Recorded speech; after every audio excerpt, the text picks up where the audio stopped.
అంటాడు, వాళ్ళైతేనే చేయగలరు అని చెప్పేసి. సార్ నేను చేసేది క్రిస్టియన్ ట్రస్ట్ ఇలా చేస్తున్నా ఇప్పుడు నేను మెడల్లో.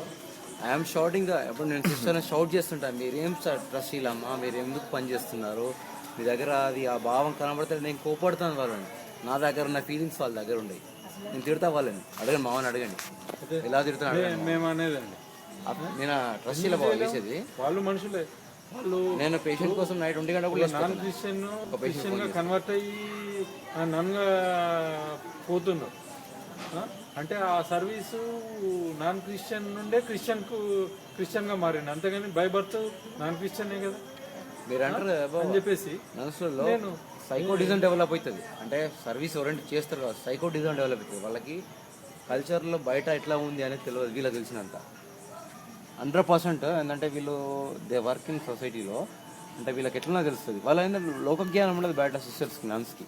వాళ్ళకేంటంటే నేను దేవుని బిడ్డనే ఫీలింగ్లో ఉంటారు తప్ప అదే అంటే సర్వీస్ చేసే కాడ కొద్ది భాగం సర్వీస్ చేస్తారు, 100% చేయలేదు. ఇలాంటి ట్రస్ట్ లేదు. ఇచ్చే దగ్గర కూడా అండి, డోనర్ ఉన్నారు అనుకోండి, నేను ఫండింగ్ ఏజెన్సీకి అప్లై చేసుకున్నాను.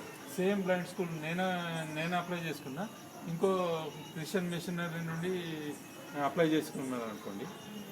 ఇచ్చే దగ్గర అవతల ఇచ్చేవాళ్ళు క్రిస్టియన్ ఫండింగ్ అయితే మాకు 7 లక్షలకు ఫండింగ్ పెడితే మాకు 2 లక్షలు ఇస్తే మా యొక్క వాళ్ళకు 100% ఇస్తారు. 7 lakhs పెడితే